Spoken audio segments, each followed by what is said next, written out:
So let's read the question. The question says why CO2, that is carbon dioxide, has a linear shape whereas water has a bent shape. Okay. B option is draw the shape of the following molecule according to Sapper theory, that is SF4 and XCF4. And next is you have to compare the relative stability of following species and their magnetic property. तो सबसे पहले तो यहाँ पे जो की concept चाहिए इस क्वेश्चन को करने के लिए, that is one is Sapper theory and second is molecular orbital configuration.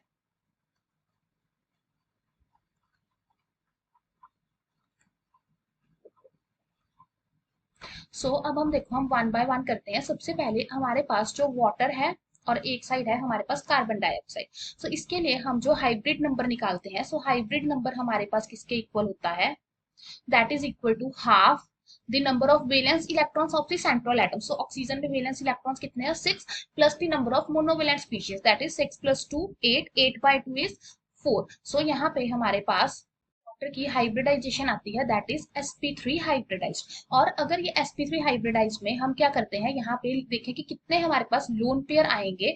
हमारे पास जो लोन पेयर आते हैं बेसिकली वो किसके इक्वल होंगे, जितना हमारा हाइब्रिड नंबर आया है माइनस यहाँ पे कितने हाइड्रोजन है, that is 2, that will be equal to 2। That means इस केस में हमारे पास क्या होंगे, 2 लोन पेयर होंगे। इस स्ट्रक्चर होता है वो हमारे पास बेसिकली इस टाइप का बैंड स्ट्रक्चर होता है because of the presence of lone pair. Similarly carbon dioxide के लिए अगर हम हाइब्रिड नंबर निकालते हैं,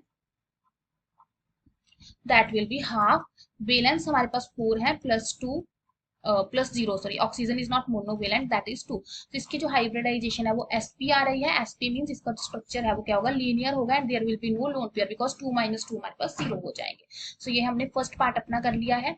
second we have to draw the shape of SF4। इसके लिए सबसे पहले अगेन हाइब्रिड नंबर निकाल लेते हैं to find the lone pair.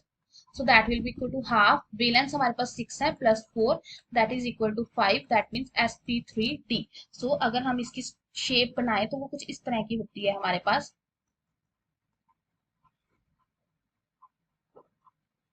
Like this. और यहाँ पे हमारे पास क्या होगा, लोन पेयर होगा, क्योंकि 5 माइनस 4 हमारे पास क्या आ जाएंगे, लोन पेयर 1, क्योंकि यहाँ पे 4 है। यहाँ पे हमारे पास इसकी एक जो शेप होती है that is trigonal bipyramidal. यहाँ पे हमारे पास बेसिकली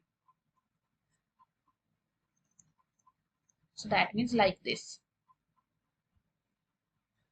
okay, अब हमारे पास नेक्स्ट था XCF4। XCF4 का अगेन हाइब्रिड नंबर निकालेंगे तो हो जाएगा हाफ, जीनॉन पे 8 plus 4, so that will B 8 9 10 11 12 6। तो ये हमारे पास हो जाएगा sp3d2। यहाँ पे जो हमारे पास शेप आती है बेसिकली अगर इसकी बात करेंगे XCF4 की, तो that will B square planar. Again इसकी पहले तो हम स्ट्रक्चर देख लेते हैं। इसका जो स्ट्रक्चर होगा वो कुछ इस तरह का होता है हमारे पास, shape basically fluorine fluorine fluorine, और यहाँ पे हमारे पास इस तरह से यहाँ पे हमारे पास लोन पेयर्स प्रेजेंट होते हैं। इसका हमारे पास क्या है, एक स्केयर प्लेनर टाइप की शेप आती है, क्योंकि बेसिकली 6 है तो 6 में से 4 निकालेंगे 2 आगे, दैट मींस इसके पास 2 लोन पेयर्स हैं।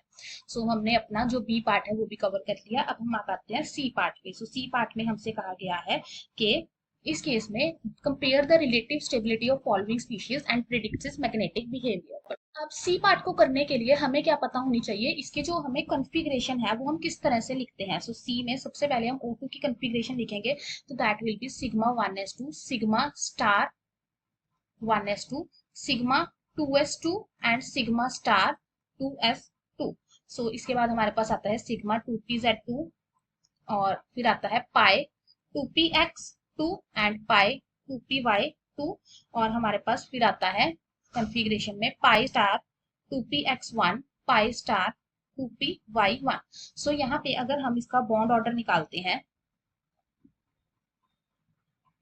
That will B bonding minus anti bonding. तो बॉन्डिंग में कितने हैं, 2 + 2 4 5 6 7 8। हमारे पास जो बॉन्डिंग में इलेक्ट्रॉन्स आ रहे हैं basically they are 10 electrons, minus antibonding में 2 + 2 4 and 6 by 2, so this will be 4 by 2, that is 2। अब हम नेक्स्ट करते हैं, दैट इज O2 पॉजिटिव।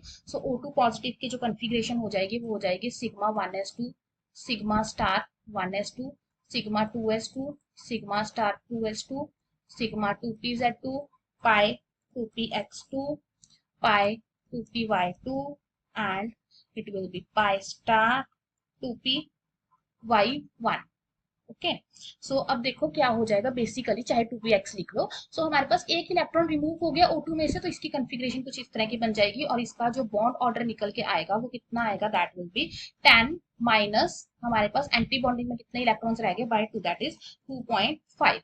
अब थर्ड में हमारे पास जो स्पीशीज है वो कौन सी गिवन है हमें, दैट इज O2 नेगेटिव। सो इसका हम डायरेक्टली बॉन्ड ऑर्डर यहाँ पे कैलकुलेट कर लेते हैं। देखो O2 नेगेटिव का क्या मतलब हो जाएगा कि हमारे पास सेम कॉन्फ़िगरेशन O2 तक तो होगी ही, that is pi two Y, pi two Y. लेकिन इस केस में क्या होगा, नेगेटिव में एक इलेक्ट्रॉन एक्स्ट्रा होगा, सो वो इलेक्ट्रॉन हमारे पास पाई टू एक्स में चला जाएगा, इसका बॉन्ड ऑर्डर हो जाएगा 10 माइनस 7/2, दैट इज 1.5। और सिमिलरली हम बात कर लेते हैं अपने नेक्स्ट स्पीशीज की, that is O2 2 negative. So O2 2 negative में क्या हो जाएगा, पाई टू एक्स भी 2 इलेक्ट्रॉन्स होंगे और इसमें भी 2 इलेक्ट्रॉन्स होंगे, सो इसका जो बॉन्ड ऑर्डर आ जाएगा that will be half. Bonding में तो 10 ही रहेंगे, लेकिन एंटी बॉन्डिंग में इस टाइप पे हमारे पास कितने इलेक्ट्रॉन्स हो जाएंगे, 8 इलेक्ट्रॉन्स, दैट मींस 1। सो हमारे पास अगर हम देखें जो बॉन्ड ऑर्डर का ऑर्डर देखें, अकॉर्डिंग टू बॉन्ड ऑर्डर, देखो जितना बॉन्ड ऑर्डर ज्यादा होता है हमारा बॉन्ड उतना स्ट्रॉन्गर होगा, उतनी उसकी स्टेबिलिटी ज्यादा होगी।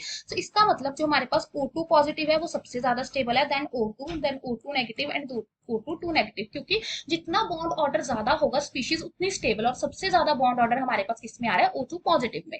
अब बात आती है, हमें बात करना है कि स्पीशीज पैरामैग्नेटिक है या डायामैग्नेटिक है। सो अगर हम ध्यान से देखें यहाँ पे अनपेयर्ड इलेक्ट्रॉन्स प्रेजेंट है, सो ये हमारे पास क्या हो जाएगी, पैरामैग्नेटिक।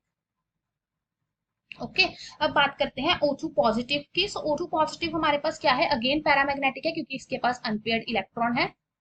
अगर हम बात करेंगे O2 नेगेटिव की, सो O2 नेगेटिव भी हमारे पास पैरामैग्नेटिक होगा, क्यों, क्योंकि चाहे हमारे पास इसमें क्या होगा, एक electron 2px pi star 2px fill हो जाएगा, लेकिन पाई स्टार 2py में एक इलेक्ट्रॉन पड़ा होगा।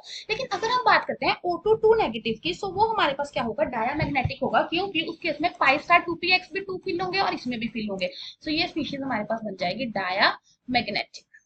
ओके, सो ये हमारे पास, हमने अपने तीनों पार्ट्स को सॉल्व कर लिया। Hope you find the answer, best of luck.